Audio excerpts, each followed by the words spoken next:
सोहित मिश्रा जुड़ गए हैं हमारे साथ। सोहित, यहाँ पर सुनील से भी बात हो रही थी। एक तरह से ये लिटमस टेस्ट के तौर पर भी देखा जा सकता है, क्योंकि बीएमसी का चुनाव भी आने वाले वक्त में होने जा रहा है। जी बिल्कुल, देखिए जया, ये जो चुनाव है ये बीएमसी चुनाव से पहले होने वाला है और जिस तरह से ये जो लड़ाई है ये अदालत तक पहुंची है। देखिए आज नामांकन करने का आखिरी तारीख है और कल शाम तक ही ये पता चल पाया कि ऋतुजा लटके चुनाव लड़ सकती हैं।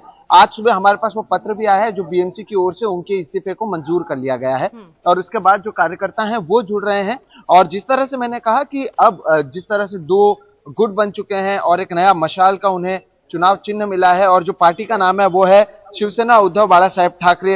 ये पार्टी के जरिए ये पहली चुनाव लड़ने जा रहे हैं और ऋतुजा लटके यहाँ से चुनाव लड़ने वाली हैं। उनके जो पति थे दिवंगत रमेश लटके, वो यहाँ से विधायक थे। इसी साल उनकी मृत्यु के बाद अब यहाँ पर उपचुनाव होने वाला है। ये इसलिए भी जरूरी है क्योंकि इसका जो नतीजा होगा उसके बाद जो बीएमसी चुनाव आएंगे उस पर इसका परिणाम देखने मिलेगा। और इसलिए आज मैं आपको बता दूं, जब यहाँ पर नामांकन भरने का समय आएगा तब आदित्य ठाकरे आने वाले हैं, सुभाष देसाई आने वाले हैं, एनसीपी की ओर से दिलीप वलसे पाटिल आने वाले हैं, मुंबई कांग्रेस अध्यक्ष भाई जगताप आने वाले हैं। उसके अलावा यहाँ के भी कई सारे नेता हैं, अनिल परब जो यहाँ के विभाग प्रमुख हैं वो मौजूद रहने वाले हैं, अनिल देसाई आने वाले हैं। और इस तरीके से ये बताने की कोशिश होगी कि ये महाविकास आघाड़ी की ओर से पूरी ताकत लगाकर ये चुनाव लड़ने वाले हैं। अभी 11 बजे तक बॉम्बे हाईकोर्ट ने कहा था कि इस्तीफा मंजूर हो जाना चाहिए। सुबह इस्तीफा मंजूर हुआ है। कुछ समय में ऋतुजा लटके आएंगी यहाँ पर, ये गणेश मंदिर है, यहाँ से वो शुरुआत करेंगी और नामांकन भरने जाएंगी। जो उनके कार्यकर्ता हैं और जो लोग हैं जो शुरुआत से उद्धव ठाकरे के साथ जुड़े हुए हैं वो सुबह से यहाँ पर आए हुए हैं। आज का दिन कितना महत्वपूर्ण है, एक बार फिर से उपचुनाव होने वाला है और मशाल पर चुनाव लड़ने वाले हैं।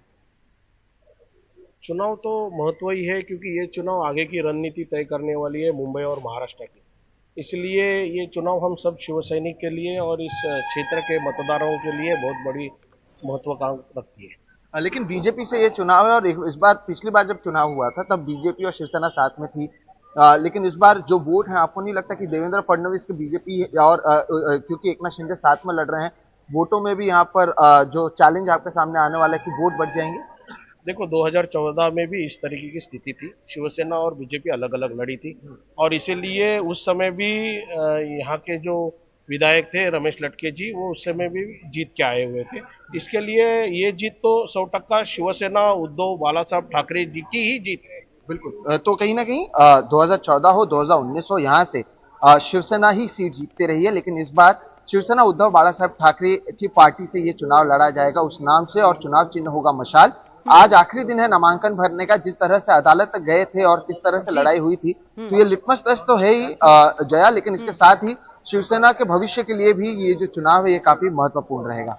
जी बहुत बहुत शुक्रिया सोहित मिश्रा इस पूरी जानकारी के लिए। तो 3 नवंबर को यहाँ अंधेरी ईस्ट विधानसभा सीट जो है वहां पर उपचुनाव होने जा रहा है और किस तरह का मुकाबला यहाँ और ज्यादा दिलचस्प हो गया है। दोनों ही कैंडिडेट यहाँ पर जो नजर आ रहे हैं उसको देखते हुए ये तमाम जानकारी दे रहे थे हमारे सहयोगी सोहित मिश्रा और सुनील सिंह।